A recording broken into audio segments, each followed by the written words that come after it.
eu dou para Deus a liberdade de Ele escolher as coisas da minha vida. E até mesmo a minha oração, ela está pautada com a palavra de Deus. E eu peço alguma coisa para Deus, e aquilo que eu peço para Deus já não é mais só a minha vontade, mas a vontade dele está incluída na minha vida. Dá para entender isso? Eu vou buscar alguma coisa, eu não vou pedir alguma coisa que não esteja de acordo com a palavra de Deus. Então eu vou pedir sempre alguma coisa que a palavra de Deus me dá aquele amparo, aquele aval, para que eu possa pedir ao Senhor e Ele me conceder. Mas nós não estamos preparados muitas vezes para orar assim: Senhor, seja feito a tua vontade. Quantos de nós já passamos por isso? Tem um exemplo aqui na casa. Você está com alguém no hospital e você orar a Deus assim: seja feito a sua vontade. É fácil? Não é fácil. Mas Deus sabe. Deus conhece todas as coisas. E até nesse momento, Deus chama, Deus quer recolher, Deus quer levar para Ele. Quem somos nós para impedir? Mas temos que aceitar e crer com certeza, que está num lugar muito melhor que nós. Isso eu posso garantir. Então nós temos que verdadeiramente orar, pegar esse modelo de Jesus e dizer: seja feito a sua vontade. Porque senão nós ficamos presos em alguns versículos que só nos trazem benefícios, como esse, dizendo: pedi, dai-se-vos-á, batei, vai se abrir. Porque aquele que pede, recebe, o que busca, encontra. Não é assim? Nós citamos muito Jeremias 33:3. Jeremias 33:3 é o texto áureo para quem quer pedir alguma coisa.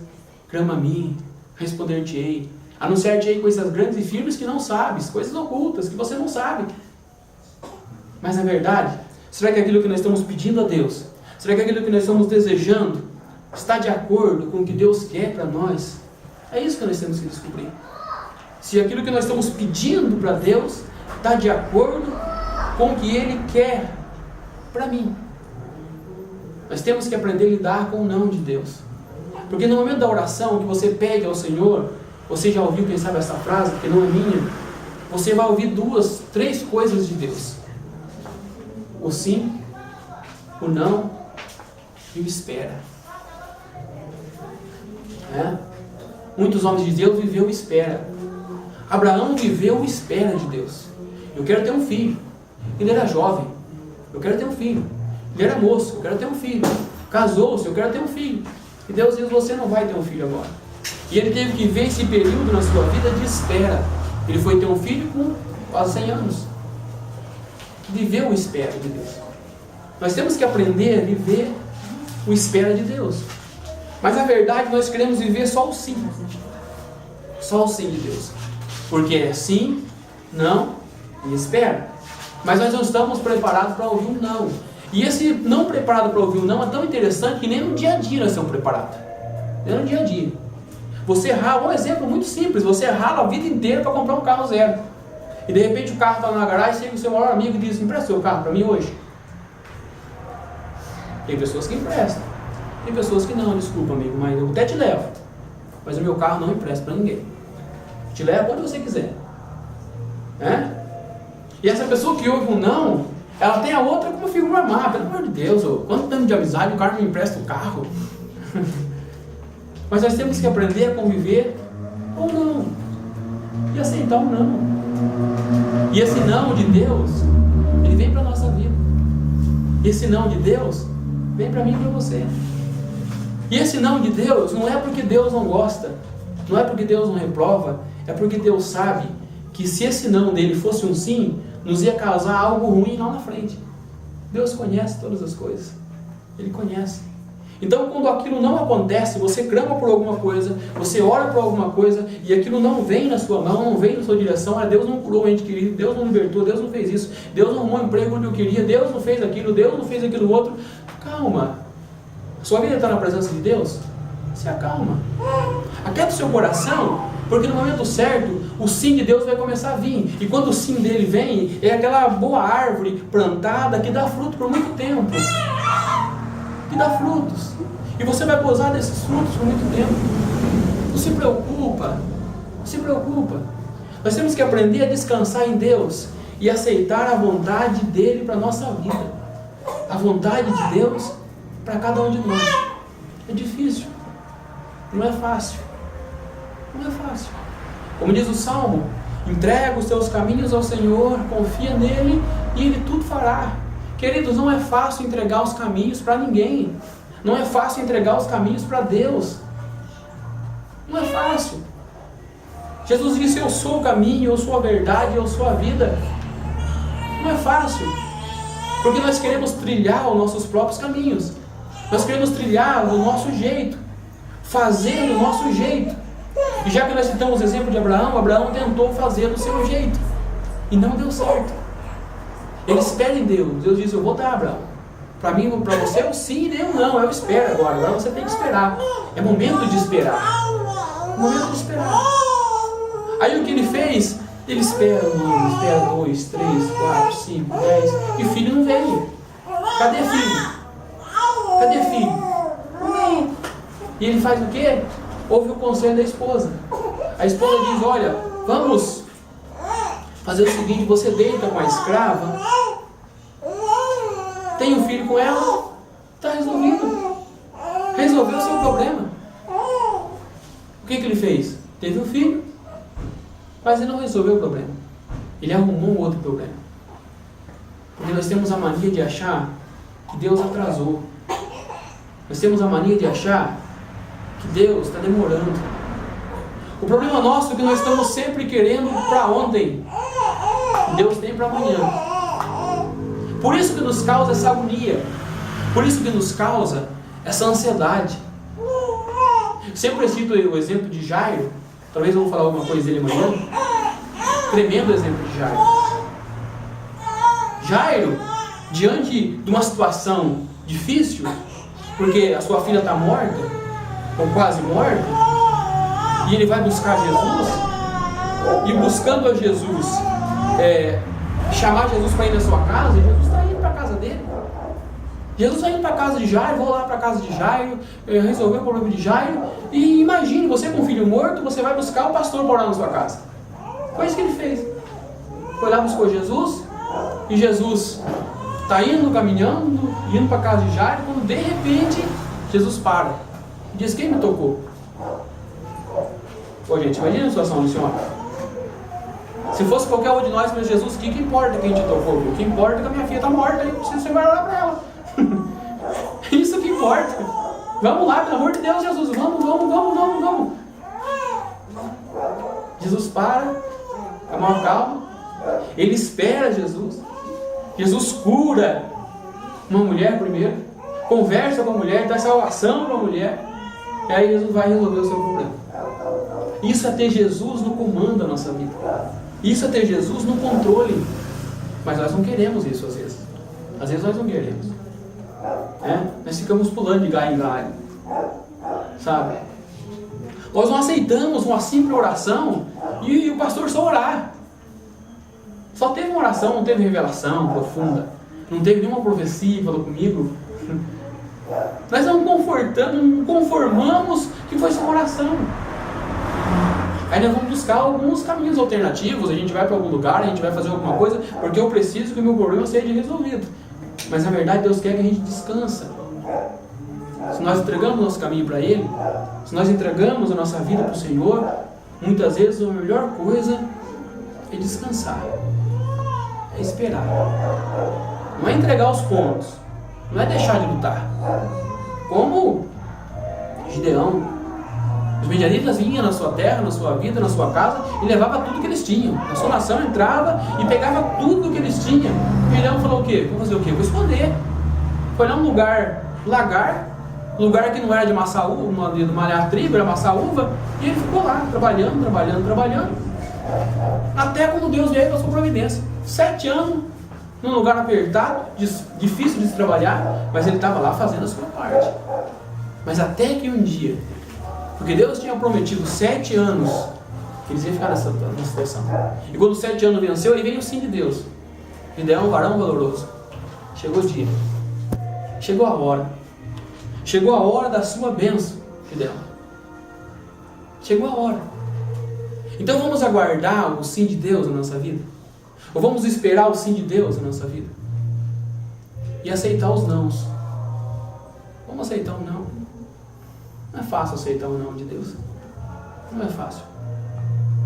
Quanta coisa eu tentei fazer. Deus diz para mim, não. Algumas coisas eu insisti. E Deus disse, não. E outra eu insisti mais ainda. Deus diz, não, não e não. Porque ninguém vai vencer a Deus pelo cansaço. Isso não existe. Nós somos filhos. E quer saber de uma coisa? Filho obedece. Filho que indaga o pai é rebelde. Não tem a bênção de Deus. Filho obedece. Filho não bate boca com o pai. Ele pode até se opor do seu ponto de vista. Mas filho obedece. Porque sabe que a bênção está ali. Senão ele vira filho pródigo. Senão ele vai embora. E o filho pródigo sabe o que acontece com ele. Ele come, ele deseja comer aquilo que o porco come. No lugar onde tinha tanta fartura. Então vamos aprender a lidar com os nãos da vida. Vai ficar muito mais fácil quando você aprender a lidar com o não. Vai ficar muito mais fácil quando você aprender a lidar com o não e com o não de Deus, muitas vezes. Porque não é só os nãos dessa vida. Porque nem sempre você vai pedir e vai receber. Nem sempre você vai bater e a porta vai se abrir. Nem sempre você vai buscar e vai encontrar. E é aí que nós temos que estar preparados e ser cristão maduro para orar aquilo que diz Mateus 6,10, a oração do Pai Nosso. Seja feito a tua vontade. Fica muito mais fácil. Sofremos menos. Quantas vezes as pessoas chegam em casa para conversar ou na igreja, descabelando, querendo, fazendo, e eu disse, vai resolver? Ansiedade resolve? Não resolve. Isso não vai resolver, isso só vai te causar uma úlcera, vai te dar insônia, você vai perder noite de sono, não vai resolver nada. A melhor coisa é esperar em Deus. Salmo 40. Esperei com paciência nesse Deus. Ele se inclinou para mim e ouviu o meu clamor. Esperar com paciência em Deus, porque no tempo determinado já está marcado na agenda dele. Se preocupe. Se preocupe, ele já determinou. Só que o tempo de espera, ele nos ensina. O tempo de espera, ele forja em nós o caráter de Cristo. O tempo de espera faz com que nós ficamos preparados para que quando a bênção de Deus vir, não jogamos fora. Não jogamos fora. Eu dou um exemplo muito simples e muito clássico, que eu já vi muitos irmãos meus fazerem. Pega o carro e dá para o filho de 14 anos sair para a rua dirigindo. Não acaba bem. Teve um irmão que fez isso com um carro novinho, acabou com o carro. Que o filho bateu, sorte que bateu numa árvore, não machucou ninguém. Tudo certo mesmo? Tudo bem, de vez em quando sai para uma estrada de terra, o filho pega um lugar deserto. Não estou falando disso. Estou falando dentro da cidade, onde há risco, onde há lei para isso, onde há polícia. Não, certo? É 18 anos. A nossa lei é 18? Então vamos esperar o 18. Tira a carteira de habilitação. Aí você pode passear à vontade. Se o pai deixar com o carro, sem problema. O problema é que nós não temos ainda 18 anos na fé. Nós só temos 16. Nós só temos 15. E Deus é poderoso para fazer. Mas Ele quer fazer. Vai fazer. Mas você não tem ainda 18. Nesse quesito que você está pedindo, você não alcançou a maioridade ainda.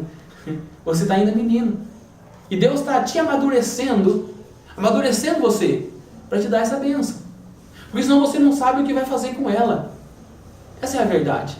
Você não vai saber o que fazer. E você vai desperdiçar. Você vai jogar fora. Eu falo sempre sobre isso. Meu exemplo que eu também uso é sobre 2 meninos. Um que trabalhou a vida inteira para comprar um carro. E outro que ganha um carro de presente do pai. Vai observar o comportamento. Aquele que ganhou de bombejada, ele canta pneu, ele pula guia, ele fala um monte de coisa. Ele não toma cuidado, soca a porta, ele não está nem aí. Mas aquele que trabalhou para comprar, ele dá valor naquilo. E se um amigo bater a porta forte, ele chama atenção. Peraí, filho, não é a porta de dentro da sua casa não, é o meu carro. Ele tem cuidado com aquilo, porque ele pagou um preço por aquilo.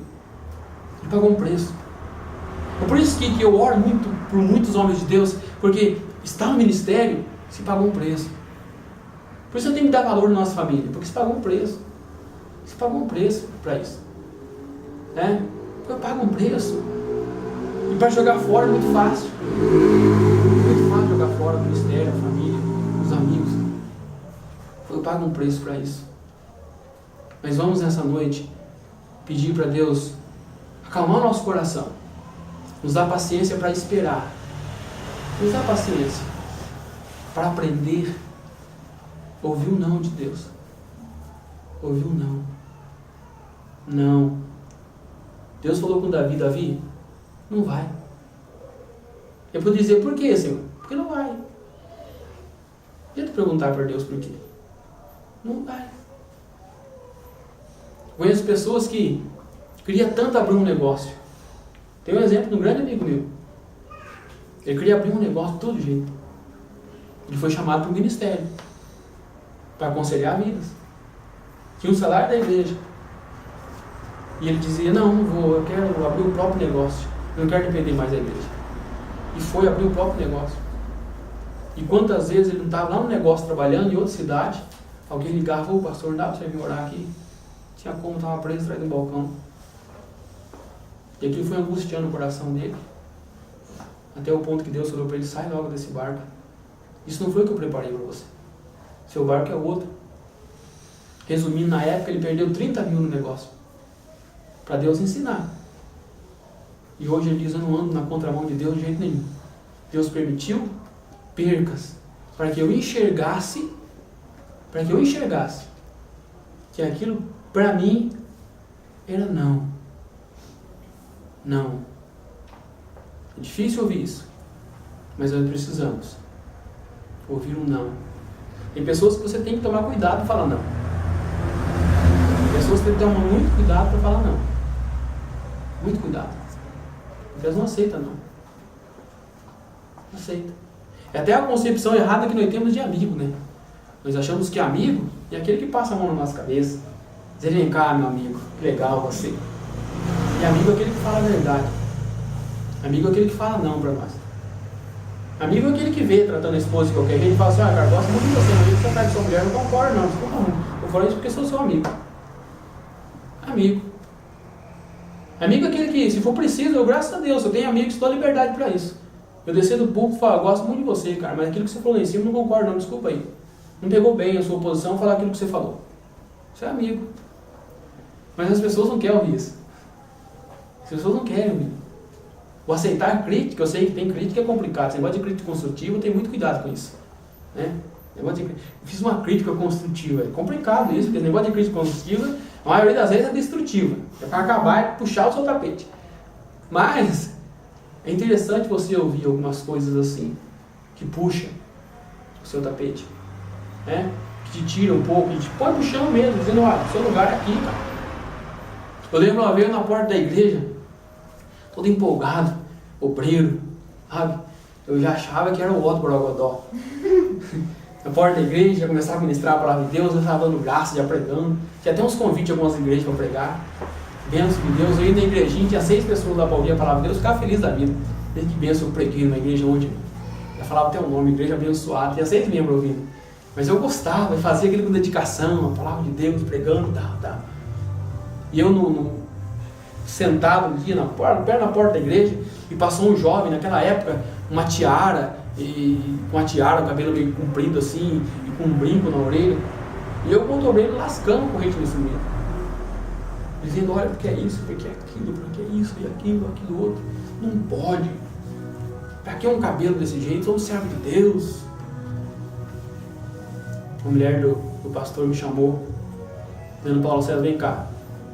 Você tem de exemplo esses dias, eles falar uma coisa pra você. Faz isso não. Por quê? Porque seu filho ainda é pequenininho. Você não sabe quanto mais filho vai ter. Você pode ter um filho que vai usar brinco, quer cortar, vai deixar o cabelo crescer, quer até usar uma tiara. E outro, você pode estar falando de um jovem que vai ser um Silas Malafaia aqui da igreja. Essa foi a palavra dela. Então não critica não. Usa mais misericórdia. Estou dando essa dica para você. O outro lá não aceita não. Estou dando essa dica para você. E eu fui aqui embora revoltado com a irmã. Fui revoltado. Quando a gente recebe uma repreensão, você tem 2 caminhos para seguir. Ou você se torna rebelde de uma vez, não aceita, sai falando mal da pessoa, sai da igreja, ou você pega aquilo e diz, peraí, deixa eu analisar esse negócio, será que não é verdade mesmo? Graças a Deus que eu escolhi essa parte, eu não vou analisar isso. E vi que eu estava errado. E aquilo foi bênção para minha vida, porque me abriu o olho na questão de criticar alguém, alguma pessoa na igreja. Isso é muito interessante. E eu vi esse jovem casou esses dias, casou bem, está na igreja, está firme, não tem mais cabelo comprido, nem tiara, nem brinco, acabou o problema. Acabou o problema, se é que é um problema. Nós temos que usar a misericórdia, irmãos. E vamos aprender a ouvir. Ou seja, do pastor, do amigo, da esposa, do marido, porque é muito mais difícil ainda, né? Quando o marido fala alguma coisa, quando a esposa fala um não. Difícil, né? Mas nós temos que aprender a fazer isso. Nós temos que aprender a falar não. E estar preparado para ouvir um não. Seja do amigo, do pastor e até do próprio Deus. Porque nem sempre a porta vai se abrir. Porque nem sempre, quando a gente vai buscar, a gente vai encontrar. Há momento que Deus se cala na nossa vida. Tem momento de deserto na nossa vida.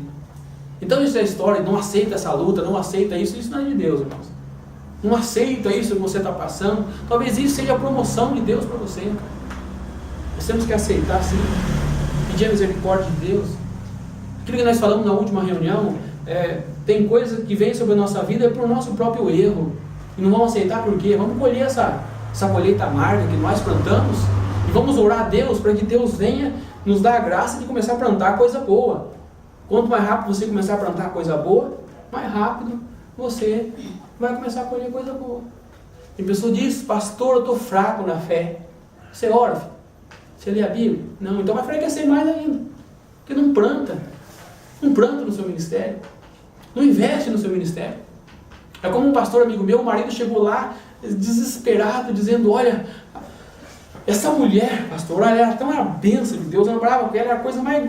Olha, é uma beleza, casou comigo, ela virou um... Então o problema é você. Ela é tão boa quando era solteira, casou com você, estragou, você que estragou ela. Então você que é o culpado. Para pra pensar nisso. Diz que era bom, era boa pro pai, era boa pra mãe, pros irmãos, era uma menina legal da conta, casou com você que estragou ela.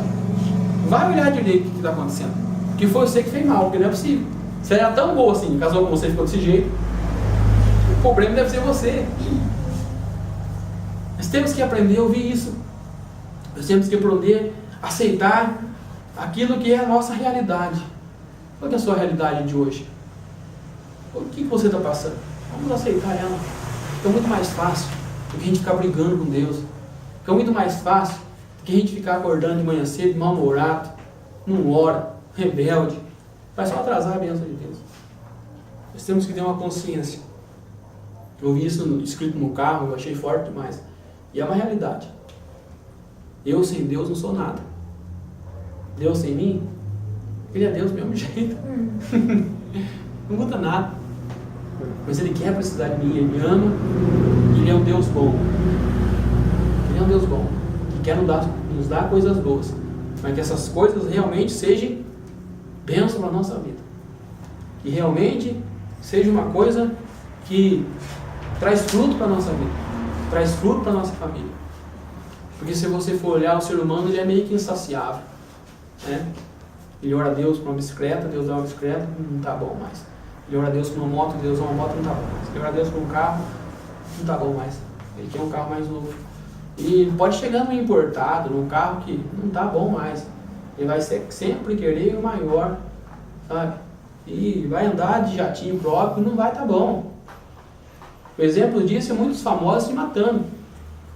Porque ganhou tanto, granjeou tanto, e a felicidade que ele procurava não chegou, porque não está no objeto. A felicidade não está no carro novo. A felicidade não está na casa nova. A felicidade não está na casa mobiliada. A felicidade está nessa comunhão com Deus. E mesmo que você não tenha nada. Isso está o segredo de Jó. Jó descobriu o segredo, onde estava a felicidade. Sabe o que é um homem perder tudo? Perder todo o seu dinheiro, um dos homens mais ricos do Oriente. De perder os seus camelos, o seu gado, de perder a sua ovelha, de segurar 10 alças de caixão e enterrar 10 filhos. Sabe o que é isso? E de repente, alguém fala para ele, diz, amaldiçoa o seu Deus e morre, não tem mais jeito para você, você está aí doente, leproso, perdeu tudo, perdeu os filhos, o que você vai fazer da sua vida? Ele disse, eu não vou sair da vendo minha mãe, e não vou embora, o Senhor deu, o Senhor tirou, bendito seja o nome do Senhor. Eu sei que o meu Redentor vive. Ele sabia que a felicidade dele estava em Deus. Nós ficamos correndo atrás da felicidade, sabe? Quando eu tenho um carro novo, eu vou ser feliz. Quando eu alcançar aquele emprego, eu vou ser feliz. Quando eu casar, eu vou ser feliz. Vai nessa. Vai. Não que casamento não seja bênção, não é isso. Que você pensa que você vai casar. Seja feliz para casar. Seja feliz antes do casamento. Porque você vai casar e de repente, o que é isso aqui? Conta de força. Eu não sabia disso, não, agora tem. Conta de água. Tênis para o filho. Roupa. Isso. E aquilo outro. Chega no final do mês e você vai ver que você está no vermelho. Se você era feliz, você vai enfrentar aquilo com a maior naturalidade. E vai lutar junto, vai conquistar junto.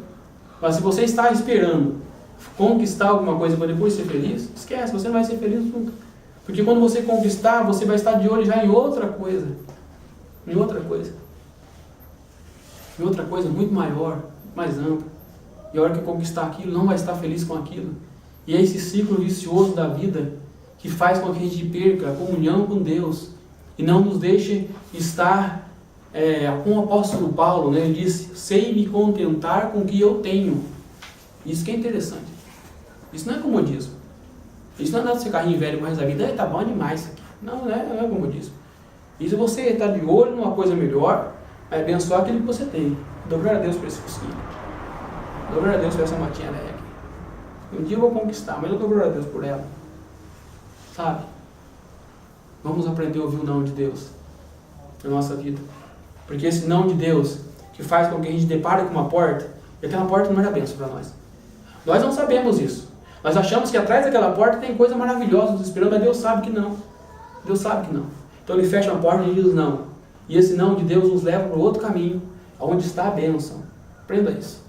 E é aí que nós vamos conquistar e conseguir a nossa vitória diante de Deus. Amém? Curva sua cabeça em nome de Jesus. Vamos orar. Vamos meditar nesta palavra. O Senhor deu para nós meditarmos nessa noite, neste culto no lar, tão abençoado, Jesus no meu lar. Eu quero dizer para você,